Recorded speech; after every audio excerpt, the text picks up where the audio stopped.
VinSmart kinh doanh ra sao trước khi dừng sản xuất điện thoại và TV? Tính riêng năm 2020 thì VinSmart đã bán được gần 2 triệu chiếc điện thoại di động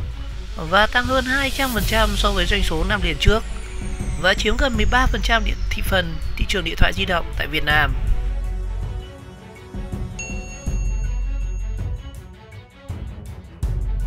Được thành lập từ tháng 6 năm 2018 thì VinSmart là một trong hai công ty chính hoạt động trong bộ phận sản xuất của Vingroup cùng với nhà máy sản xuất ô tô và xe điện VinFast. Và công ty sản xuất này hiện sở hữu nhà máy sản xuất điện thoại và các thiết bị điện tử với công suất thiết kế hàng năm lên tới là 125 triệu thiết bị. Trong năm gần nhất 2020 thì VinSmart cho biết hãng đã bán ra thị trường 1,95 triệu chiếc điện thoại thông minh và tăng gấp 225% so với doanh số năm 2019 là 600.000 chiếc. Một trong hai cấu phần sản xuất chính của Vingroup với doanh số bán điện thoại cao kỷ lục thì VinSmart cũng trở thành nhà cung cấp điện thoại thông minh lớn thứ 3 thị trường trong nước với 12,7% thị phần. Và đây cũng là lần đầu tiên một thương hiệu điện thoại tại Việt Nam nằm trong top các nhà sản xuất và tiêu thụ lớn nhất thị trường nội địa. Và đáng chú ý thì ngoài việc tiêu thụ điện thoại tại thị trường trong nước thì trong năm vừa qua VinSmart cũng lần đầu tiên ghi nhận doanh thu từ hoạt động gia công, sản xuất thiết bị gốc cho các đối tác nước ngoài. Và trong đó thì hãng này cho biết đã ký hợp đồng và bắt đầu xuất khẩu điện thoại thông minh cho nhà mạng của Mỹ và khách hàng nước ngoài với sản lượng là 1,3 triệu chiếc năm vừa qua. Và quay trở lại thị trường ở trong nước thì hiện VinSmart đã cho ra mắt thị trường 18 mẫu điện thoại thông minh nằm trong các phân khúc từ phổ thông cho đến cao cấp. Ngoài ra thì nhà sản xuất này cũng đã bắt đầu mở rộng danh mục sản phẩm sang các thiết bị điện tử khác như linh kiện điện tử, máy lọc không khí. Và năm 2020 vừa qua thì VinSmart cũng đã trở thành đối tác sản xuất linh kiện quạt thổi khí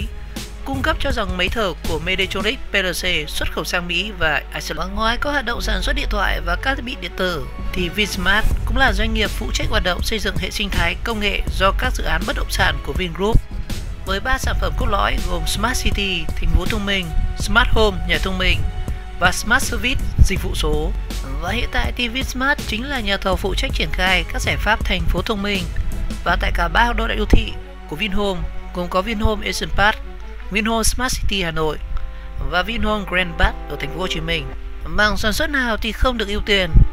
Và trong thông báo mới nhất thì Vingroup tuyên bố sẽ đóng các mảng sản xuất TV và điện thoại di động của VinSmart để tập trung phát triển công nghệ cao cho VinFast. Và động thái này tiếp nối sau khi tập đoàn tư nhân lớn nhất Việt Nam phải rút lui khỏi hàng loạt các hoạt động kinh doanh trước đó để tập trung cho công nghiệp và công nghệ. Thực tế cho thấy, tuy là một trong hai cấu phần hình thành bộ phận sản xuất của Vingroup, nhưng hoạt động của VinSmart luôn được đầu tư ít hơn rất nhiều so với VinFast. Cụ thể, thì nếu xét trên cả quy mô đầu tư và kết quả kinh doanh, thì VinSmart vẫn còn rất khiêm tốn so với nhà sản xuất ô tô và xe điện cùng sự sở hữu là Vingroup. Và theo báo cáo tài chính riêng công ty mẹ Vingroup quý 1, giá trị gốc khoản đầu tư của Vingroup và VinSmart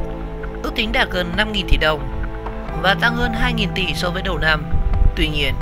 thì con số này chưa bằng 1/4 so với giá trị đầu tư của Vingroup và VinFast, đạt 22.007 tỷ cùng thời điểm. Dù là một trong hai công ty con được bổ sung vốn thông qua đầu tư trực tiếp trong quý 1, thì giá trị khoản đầu tư của Vingroup tại VinSmart hiện chỉ đứng thứ 5 và thấp hơn rất nhiều so với các doanh nghiệp khác như là Vinhome 22.981 tỷ, VinFast 22.007 tỷ và Vinpearl 16.992 tỷ, Vincommerce Holding 5.928 tỷ đồng. Và trong những năm trước đó thì khoản đầu tư tại VinSmart cũng thuộc chỉ nhóm trung bình thấp trong các khoản đầu tư tài chính dài hạn của Vingroup tại các công ty còn. Về kết quả kinh doanh thì do chưa công bố chi tiết báo cáo hoạt động của VinSmart, doanh thu và lợi nhuận của công ty này vẫn được hạch toán vào bộ phận sản xuất cùng với VinFast. Năm 2020 thì doanh thu bộ phận sản xuất của Vingroup gồm có VinFast và VinSmart đạt trên 18.000 tỷ đồng và tăng hơn 80% so với năm 2019. Trong đó thì lãnh đạo tập đoàn này cho biết doanh thu tăng mạnh trong năm chủ yếu nhờ doanh số bán ô tô và điện thoại thông minh tăng. Tuy nhiên thì như kế hoạch ban lãnh đạo tập đoàn này liên tục đưa ra thì bộ phận sản xuất của Vingroup cùng năm thì đã lỗ trước thuế gần 14.000 tỷ đồng. Và trong quý 1 năm nay thì sản xuất cũng là một trong những bộ phận kinh doanh ghi nhận tăng trưởng cao của Vingroup cùng với bất động sản. Doanh thu hoạt động này mang về cho tập đoàn tổng cộng 4.825 tỷ đồng và tăng 44% so với cùng kỳ. Tuy nhiên thì báo cáo kết quả kinh doanh bộ phận của Vingroup cho biết mảng kinh doanh này vẫn lỗ trước thuế là 4.814 tỷ đồng.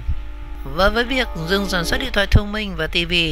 thì thời gian tới Vinsmart sẽ tập trung chính vào phát triển công nghệ cao cho VinFast và là một phần các dự án bất động sản của Vinhome. Ngoài ra thì một phần của nhà máy sẽ được sử dụng để gia công cho các đối tác và phần còn lại được mở rộng điều chỉnh để sản xuất các sản phẩm mới.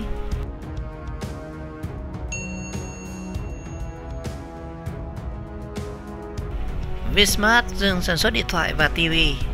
Tập đoàn Vingroup tuyên bố Vinsmart sẽ đóng mảng TV điện thoại di động để tập trung phát triển công nghệ cao cho VinFast. Vingroup cho biết Vinsmart sẽ tập trung nguồn lực phát triển các sản phẩm điện tử và các tính năng về infotainment cho ô tô VinFast. Và đây là bước đi chiến lược nhằm đưa VinFast tiến đến mục tiêu trở thành một trong những hãng xe điện thông minh và tiện ích nhất thế giới. Và theo quyết định mới thì Vinsmart sẽ dừng việc phát triển TV và điện thoại di động, chuyển sang phát triển các tính năng thông minh trên phương tiện giao thông và nhà ở. Và trong đó trọng điểm là phát triển các tính năng thông tin giải trí, dịch vụ infotainment cho ô tô VinFast. Và với gần 150 tính năng infotainment sắp được trang bị, thì ô tô VinFast sẽ mang đến những tiện ích khác biệt và tạo ra lợi thế cạnh tranh trên thị phần ô tô toàn cầu. Và nhiệm vụ thứ hai là tập trung vào việc nghiên cứu, thiết kế và sản xuất các linh kiện điện tử, các tế bào pin điện thoại, các hệ thống pin hoàn chỉnh và động cơ điện các loại nhằm tăng tỷ lệ nội địa hóa và đảm bảo nguồn cung cấp chất lượng cao cho VinFast. Và bên cạnh việc tập trung cao độ cho VinFast thì Vinsmart cũng sẽ tiếp tục đẩy mạnh các mảng nghiên cứu hiện nay về thành phố thông minh, nhà thông minh và các thiết bị IoT liên quan đến trải nghiệm sống vượt trội hơn dành cho người tiêu dùng. Và để dồn toàn lực cho hướng đi mới thì các nhà máy của Vinsmart sẽ tiếp tục sản xuất các điện thoại và các TV hiện có cho đến hết vòng đời của sản phẩm để cung ứng cho thị trường. Và sau đó thì một phần của nhà máy sẽ được sử dụng để gia công cho các đối tác và phần còn lại thì được mở rộng điều chỉnh để sản xuất các sản phẩm mới. Và về các sản phẩm đã bán ra thị trường thì Vinsmart cam kết giữ nguyên chế độ bảo hành, sửa chữa, chăm sóc như đã cam kết cho đến ngày khách hàng không còn sử dụng sản phẩm nữa. Đặc biệt thì một bộ phận thiết kế các phần mềm điện thoại vẫn sẽ tiếp tục nghiên cứu để nâng cấp và cập nhật cho các điện thoại Vinsmart đã bán ra thị trường. Việc sản xuất điện thoại hoặc là TV thông minh đã không còn mang lại khả năng đột phá và tạo ra các giá trị khác biệt cho người dùng. Trong khi đó, thì việc phát triển các dòng ô tô đặc biệt thông minh và các ngôi nhà thông minh, thậm chí kiến tạo các thành phố thông minh sẽ mang đến nhiều lợi ích và nhiều trải nghiệm vượt trội cho nhân loại. Vì thế, chúng tôi quyết tâm dồn mọi nguồn lực trong mũi nhọn này. Ông Nguyễn Việt Quang, Phó Chủ tịch kiêm Tổng Giám đốc Tập đoàn Vingroup cho biết.